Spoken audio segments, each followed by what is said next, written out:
नमस्कार दोस्तों, मैं कार्तिक आर्या आपके लिए एक खुशखबरी और एक दुख भरी खबर बहुतों के लिए। कल रात एसएससी ने आपको देर रात को अपना रिजल्ट डिक्लेयर करके आपके सामने एक बम फोड़ दिया।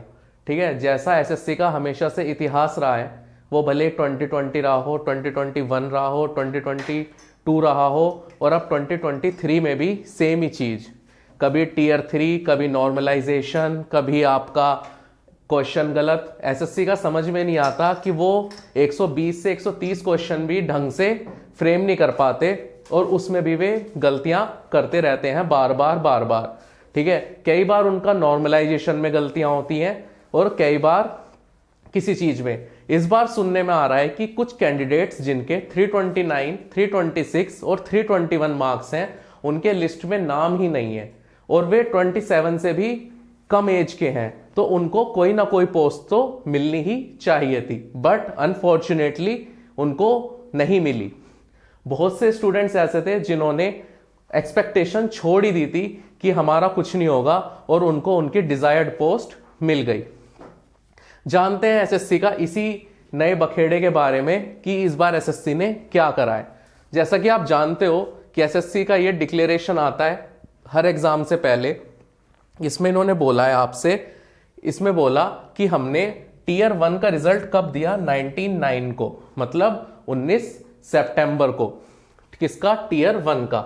उसके बाद इन्होंने 2 डेट्स दी आपको मेंस के लिए। जैसा कि आपने देखा ही है, जो जो लोग मेंस देने गए उनको पता होगा कि 26 तारीख को उनका पेपर था टीयर 2 का मॉड्यूल 1, ठीक है, और 27 को था AAO प्लस JSO और स्टैटिकल इन्वेस्टिगेटर, जिसे SI ग्रेड 2 बोलते हैं। तो अब क्या हुआ, एसएससी ने AAO की और कैग की वैकेंसी जितनी भी थी वो सब विड्रॉ कर ली है। उसके पीछे जो कारण बताया जा रहा है वो ये बताया जा रहा है कि 2022 के जो कैंडिडेट्स AAO सेलेक्टेड हैं उनकी अभी तक ज्वाइनिंग ही नहीं हुई है। क्यों? क्योंकि कोर्ट केस चल रहा है। ठीक है, वहां के जो ऑडिटर्स थे, सीनियर ऑडिटर्स थे, उन्होंने केस किया हुआ था और वे लोग केस जीत गए हैं, तो उनको पहले AAO बनाया जाएगा, उसके बाद आपको ज्वाइनिंग मिलेगी। किसकी? AAO की और ऑडिटर्स की। ठीक है, तो इस वजह से एसएससी ने 2023 से सारी वैकेंसीज, अपनी 581 वैकेंसीज थी आपकी, वो हटा ली है। तो उसके बाद एसएससी का आपको पता ही है कि आपको टीयर 2 में जब आप जाते हैं, आप क्या देते हैं, एक सेक्शन 1 देते हैं, सेक्शन 2 देते हैं ऑफ पेपर 1। पेपर 1 से मतलब है यहां पे आपका मैथ, रीजनिंग फर्स्ट सेक्शन होता है आपका, ठीक है, और सेकंड वाला कौन सा होता है आपका, English plus general science, general awareness. ठीक है, जब आप इन दोनों को क्वालिफाई करते हैं तो फिर आपका चेक होता है मॉड्यूल 3। मॉड्यूल 3 क्या होता है? वो होता है आपका CKT, जिसे computer knowledge test plus DEST. DEST क्या होता है? Data entry speed test. ठीक है, उसके बाद ये दोनों आपके चेक होके मेरिट बनती है। मेरिट में क्या कंसिडर करते हैं? खाली ये दोनों चीजें। आपका मॉड्यूल 1 का ये 3 वाला चेक नहीं होता है, वही इन्होंने यहां लिखा हुआ है ना। क्या लिखा है कि computer knowledge test and module data entry speed test for all post except statical investigator, जो आपको बताया, जिसके लिए आप एक और पेपर देने जाते हो। जब कब हुआ था वो? 27 को। ठीक है, तो एसएससी ने यहां तक ये बात बताई। उसके बाद एसएससी ने क्या बताया है आपसे, उसने अपने कट ऑफ मार्क्स दिए हैं। कट ऑफ कितनी बताई है यूआर की? आप देखोगे 287। तो जो 287 से ज्यादा स्कोर कर रहे थे बच्चे, जो यूआर था वो 6384 है। तो मतलब केवल इन्होंने यूआर के कितने बच्चों के कॉपियां चेक करी? केवल 6384 की। क्लियर है यहां तक? इसके बाद आप देख सकते हो ओबीसी की 271, उसमें कितने बच्चे हैं? 12591। आप फिर देख सकते हो एससी 252, 7111 बच्चे उसमें हैं। ठीक है, और उसके बाद एसटी आप देखो 241 कट ऑफ है और 3180। ये आपके, इसके साथ साथ एक चीज और बताता है एसएससी आपको, वो क्या कि यूआर के जो स्टैंडर्ड है, जो 287 कट ऑफ इन्होंने बताई है, उसमें एससी के 1066 आपके एसटी के कितने 247, ओबीसी के 6925 कैंडिडेट्स और ईडब्ल्यूएस के 3513 कैंडिडेट्स। और इसी तरीके से सारे कैंडिडेट्स ने यूआर की जो स्टैंडर्ड है वो क्वालिफाई किया है, मतलब उनके 287 से ज्यादा मार्क्स हैं और उनको उन्हीं की कैटेगरी में रिप्रेजेंट किया है। ठीक है, तो यहां तक बात हो गई। उसके बाद क्या है कि जो आपकी जो मेरिट बनाई है वो केवल टीयर 2 पे बनी है। ठीक है, आपकी खाली टीयर 2 के मार्क्स ही कंसिडरेशन में लिए हैं, टीयर 1 आपका क्वालिफाइंग था। और फिर आपसे क्या मांगे गया जब आपका पेपर हो गया, उसके बाद आपसे 17/11 मतलब 17 नवंबर से 20 नवंबर के बीच आपने क्या भरा, अपना ऑप्शन कम प्रेफरेंस फॉर्म। और आप वहां पर कितने कैंडिडेट का रिप्रेजेंटेशन गया, खाली 52,092 का इन लोगों ने अपना सबमिट किया प्रेफरेंस कम प्रेफरेंस अपना जो था वो इन्होंने अपना सिलेक्शन फर्दर सिलेक्शन प्रोसेस के लिए दिया। उसके बाद एसएससी ने इस जो आपने फॉर्म भर के उनको दिया उसके कंसिडरेशन पे एक कट ऑफ बनाते हैं। ठीक है, जो है कि आपको क्या क्या मिनिमम 30% ओबीसी के लिए किसमें, section 1, section 2 and module 1 of section 3 of paper 1। Paper 1 मतलब जो आप टीयर 2 देने जाते हो, जो आपने 26 तारीख को दिया। पेपर ये वाले जो हैं आपके 3 और 4 ये खाली उनके लिए हैं जिनको AAO या JSO बनना होता है। इसके लिए एक और चीज होती है जो एसएससी मांगता है आपसे, वो है आपकी क्या, डेस्ट में परसेंट एरर।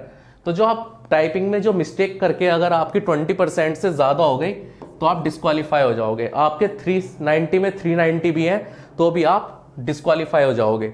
ऐसी ओबीसी की 25 और अदर की 30% पे। क्लियर है यहां तक? तो ये भी बहुत लोगों के साथ हो सकता है कि जिनके नाम लिस्ट में नहीं है उनके साथ क्या हुआ होगा, उनके यहां पे कोई लाइन या तो मिस हो गई या उन्होंने कुछ रिपीट कर दिया।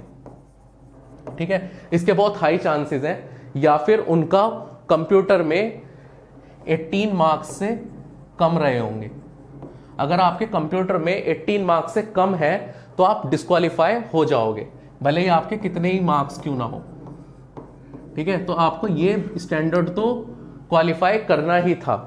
तो अब इसके साथ एसएससी ने इस बार आपको जो कट ऑफ मार्क्स दिए हैं, हाँ एक चीज और, जो आपकी कुछ पोस्ट होती हैं जिन्हें हम 4600 ग्रेड पे या 4200 ग्रेड पे के लिए आपको कंप्यूटर में जो कि सीपीटी बोलते हैं उसमें मिनिमम स्टैंडर्ड है यूआर के लिए 27, ओबीसी के लिए 24, एससी के लिए 21, एसटी के लिए 21। हो सकता है आपका नाम इसलिए लिस्ट में ना हो कि आपने जो पोस्ट प्रेफरेंस में पोस्ट दी है, ठीक है, उसमें आप इतने नंबर ना ला पाए हो कंप्यूटर में। ठीक है, अगर आपके कंप्यूटर में इतने मार्क्स लिए हैं और आपने पोस्ट ये भरी हुई है, या आप ओवर एज हो किससे 27 प्लस हो, तो आपको टीए वगैरह नहीं मिलेगा। तो हो सकता है कि आपका नाम लिस्ट में इसलिए ना हो क्योंकि आपके 27 मार्क्स हो ही ना कंप्यूटर में। तो वो सब चीजें कब क्लियर होंगी, जब आपका मार्क्स आएंगे। तो इसमें आगे ये बोलते हैं कि आपको जो अब जब टीए चाहिए आपको सीबीडीटी में या सीबीआईसी में, और एक दो पोस्ट और है, सीबीएन इंस्पेक्टर है और भी है, उसमें आपको एरर अलाउड जो है वो खाली कितने का है, 5% का है। ठीक है, अगर मान लो आपका यहाँ 5.1 भी हो गया तो आप डिस्क्वालीफाई हो जाओगे। ठीक है, तो आप डिस्क्वालीफाई हो जाओगे, आपको टीए भी नहीं मिलेगा। क्लियर है यहां तक? उसके बाद जो एसएससी की ने जो पोस्ट वाइज आपको बताया है कि वे सीपीटी किसके लिए मांगते हैं, आपका वो सीपीटी मांगते हैं इन पोस्ट के लिए, एएसओ इन सीएसएस, एमईए, एएफएचक्यू, ठीक है, इलेक्शन और सेंट्रल इंफॉर्मेशन कमीशन, और इंस्पेक्टर्स किसमें, सीजीएसटी में और सेंट्रल एक्साइज में। क्लियर है? और इनके लिए भी आपको क्या चाहिए, आपको चाहिए सीपीटी, मतलब आपके 27 से ज्यादा मार्क्स होने चाहिए कंप्यूटर में। और वो फिर DEST किसके लिए मांगते हैं, मतलब कि 5% से, इसमें आपको 5% से लेस एरर होना चाहिए, लेस देन 5% एरर। ठीक है, इन वाली पोस्ट्स के लिए जो ये वाली है, UDC in central bureau of narcotics, senior secretariat assistant in ministry of electronics and information technology, tax assistant in CBDT CBIC। Clear है। उसके बाद हम बात करते हैं कि इन्होंने कितनी वैकेंसी पे कितने लोगों को सिलेक्ट किया। आप ये देखो कि UR की वैकेंसी थी 3604 और 3604 का ही सिलेक्शन हुआ। जब आपने राइटअप में ये देखा कि उन्होंने कॉपीज कितने की करी थी, 6389 की, जिनके 287 से ज्यादा मार्क्स थे। बट यहां पे कितने बच्चों को जॉब दी इन्होंने, 3604 को, तो बाकी बाहर हो गए। क्लियर है। इसके साथ इन्होंने बोला है कि 404 इनमें 3604 में ऐसे बच्चे हैं जो EWS के हैं, 6 SC हैं, 1 ST है, 761 OBC हैं, जिन्होंने क्वालिफाई किया है UR के स्टैंडर्ड पे, मतलब उनको UR की सीट पे उनका सिलेक्शन हुआ है आपका। तो यहां तक बात हो गई ये। अब हम इंडिविजुअल कट ऑफ के बारे में भी बात कर सकते हैं। जैसे कि आप देख पा रहे होगे कि मोस्ट सोट आफ्टर पोस्ट कौन सी होती है, एक तो होती है ASO in CSS because the Delhi all time Delhi posting, ASO in IB, railway, MEA, AFHQ, election commission, NIC, MITI और ASO इन कैट। तो आप देखो इन सबकी कट ऑफ 320 से क्या है, ज्यादा ही है। ठीक है, तो यहां तक। फिर आप देखो कि इंस्पेक्टर ऑफ CGST कितनी है इसकी, 310। एग्जामिनर का वही रुतबा बना हुआ है, कितनी है, 318। तो आप ये देखो कि इस बार AEO किसमें ED में इसकी हाईएस्ट कट ऑफ है कितनी, 338। आप इनकम टैक्स इंस्पेक्टर की देख सकते हो कितनी है, 325। क्लियर है। तो यहां से आपको समझ में आ रहा होगा कि आने वाले टाइम में आपको कितनी मेहनत करनी है जो आपको सिलेक्शन लेना है। ये जो पोस्ट है आपकी, ये D वाली, ये सब 2400 और 2800 ग्रेड पे की है। तो जो लास्ट किसी को जो मिला है वो मिला है आपका 302 पे, क्या, UDC एटॉमिक एनर्जी। इसके बाद किसी का सिलेक्शन नहीं हुआ है, 302 पे ये लास्ट किसी को मिला है। ठीक है। और जो टैक्स असिस्टेंट CBIC है, मतलब सेंट्रल एक्साइज में TA, उनको भी लास्ट 303 पे ही मिला है। तो मतलब जो लास्ट पोस्ट मिली है आपकी, लास्ट पोस्ट वो मिली है 302 पे। क्लियर है। और यही अगर हम बात करें तो 2022 में, 2022 में कितने पे मिली थी, 290 पे। जो लास्ट पोस्ट मिली थी PA की, वो जर्नल में कहां मिली थी, 290 पे। तो आप देखो कितना फर्क आ गया। और ये नॉर्मलाइज्ड मार्क्स थे। ठीक है।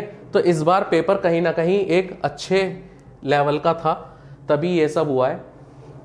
अब जो लोग सेलेक्ट हो गए हैं उनके लिए बहुत विशेष हैं कि उनका फ्यूचर बहुत ब्राइट हो और वे सब कुछ अचीव करें। ठीक है। और जिनका नहीं हो पाया है किसी वजह से, वे रह गए या उनका कंप्यूटर में फेल हो गए, तो उनको क्या करना है, अब आप दोबारा से तैयारी शुरू कर दीजिए। ठीक है।